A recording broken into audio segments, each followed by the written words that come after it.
All right, so something comes to mind here as I watch this video.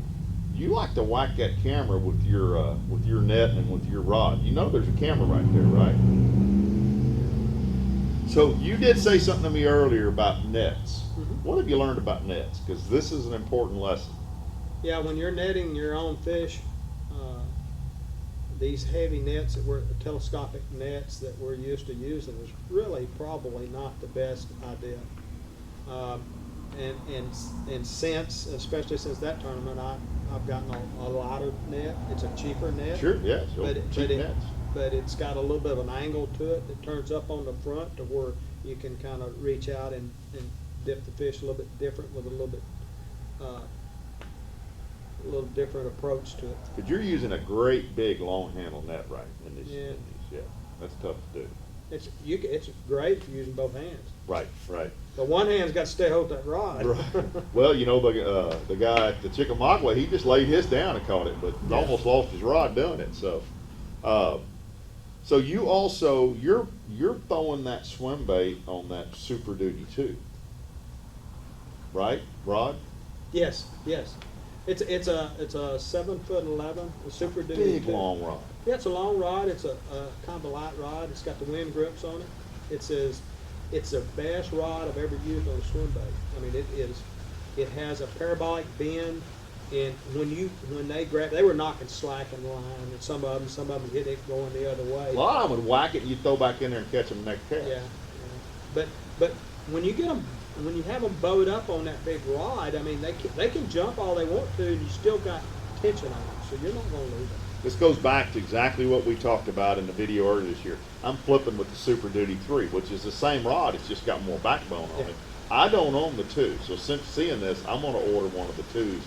I even use them if we're out on big open water on my traps. I use them this year on the trap. Oh, you did? It's a little heavier weighted rod because it's so long.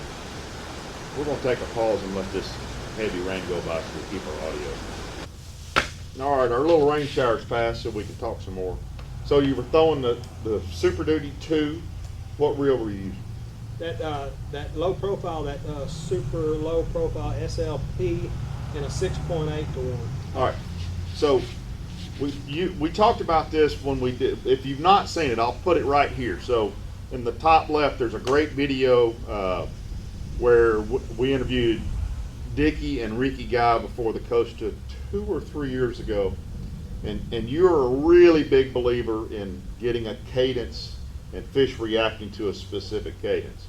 So again, you're using a 6/8 to 1 reel, and when you do that, all your backup reels are that same cadence, right? Right. Yeah. You know, my belief is, you know, in different situations, different circumstances, fish are going to react to a different cadence, a different speed of that bait, where it's a erratic movement or whether it's a real smooth swim. And with the swim bait, I kind of tried to mimic a gizzard shad swimming along through the grass. Were these fish on a shad spawn? There was a shad spawn going on in the area. There wasn't a lot there. We did have some floating grass and stuff that would come through, and there'd be some shad trying to spawn on it. All right. So, by the way, do you use any other reel speeds, or pretty much everything you have 6/8 to 1? 6/8 to 1 is primarily my go-to. I do use an 8 to 1 on some of my flipping stuff when I start flipping to just speed up my process. Do you crank? I know you don't deep crank a lot, but when you do you go to a slow reel there, or do you stay with your 6/8 to 1? 6/8. That's just your cadence you're comfortable with. What line were you throwing that swim bait on? I was throwing a 15-pound Sigler. Okay. And you said earlier, but I don't think you ever said the weight. You told me that you were using super lightweight. What was the actual weight on that boat? Yeah, it was like a 1/8. So it was 1/8 head. Yeah, it wasn't a quarter, it's an 8. Wow. Yeah. All right. So you catch your 4th fish is this fish right here. Tell me about this fish. Yeah, well, it was real similar to the fish that broke me off in practice, and at that time I thought I could catch maybe a limit of these fish. I mean, I did, you know, it's hard to know just what quality fish was there for the few bites I got, but the bites I got in practice were relatively quick. and the way this was set up, I knew there was a good school of fish here. And earlier in the morning, when I first got there, I picked up 3 fairly quick. Right, we've got those on video, yeah. 2.5, 2 3/4, and then once I got my cast down, I catch this one that's like 5.5. 5.5.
So how much longer did you stay on these fish after you caught those? Probably too long. Okay. But I had people around me. You left them. Somebody's gonna come in and fish. Uh-huh.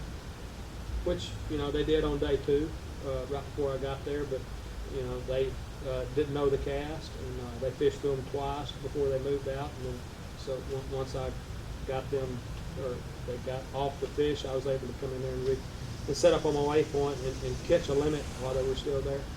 So when you left here, you've obviously got a limit. Do you have any idea what kind of weight you had? On day 1? Yeah. I felt like I had 17. Okay. And where'd you go then? You went to your dock fish?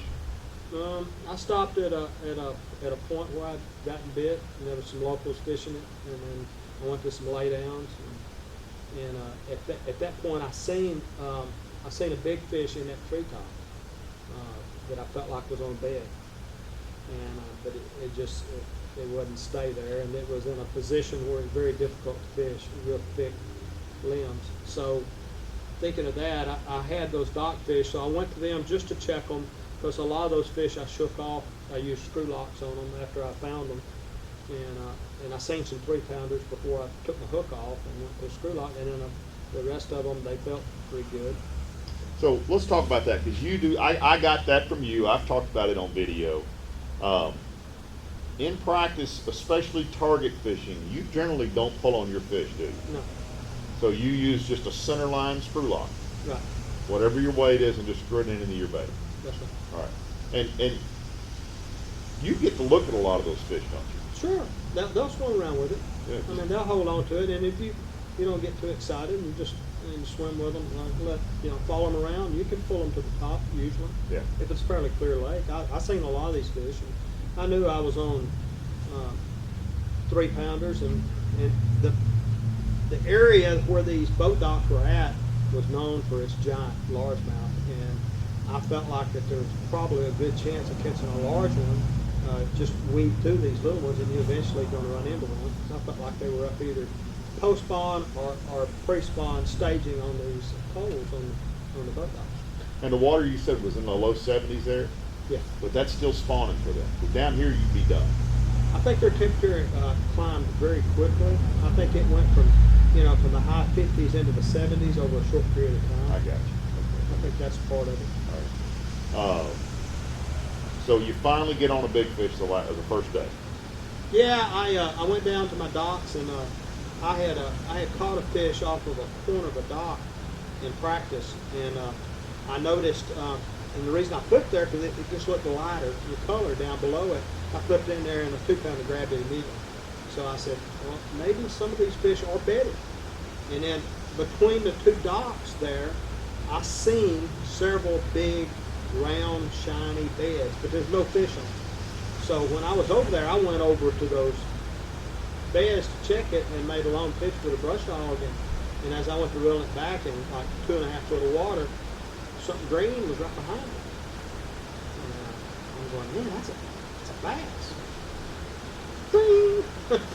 but he wasn't locked. She wasn't locked down. She was just she was cruising, and I threw Cincos and a little bit of everything around in front of her, and she wasn't locked down on anything. And just some reason I picked up a chatterbait and pitched it in front of her and jerked it up in and let it settle and float right in front of her, and she hit at it. I mean, and I could see her roll on it.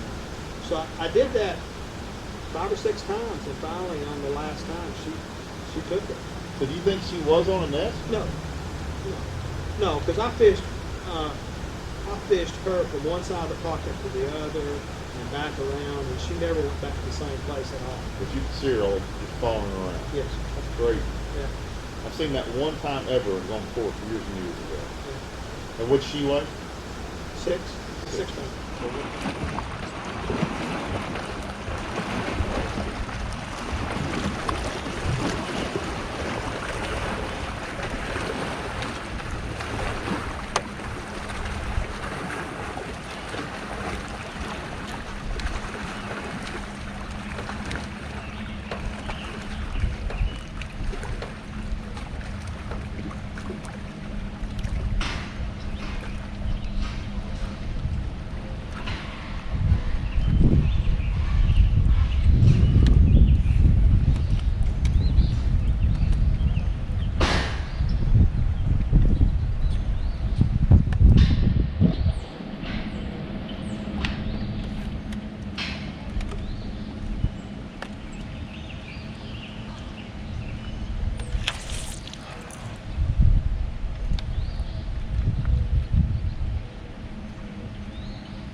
Yeah, buddy.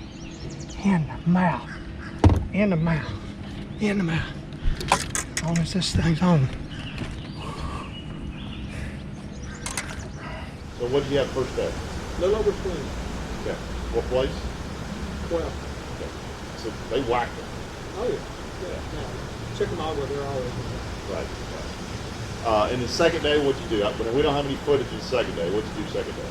Yeah, I had 15 the second day. 50, a little over 50. Did you move up? No, I actually fell to 15. Wow. So 35, 36 pounds 2 days. 35 fall. pounds, yeah. And then take me through the third day.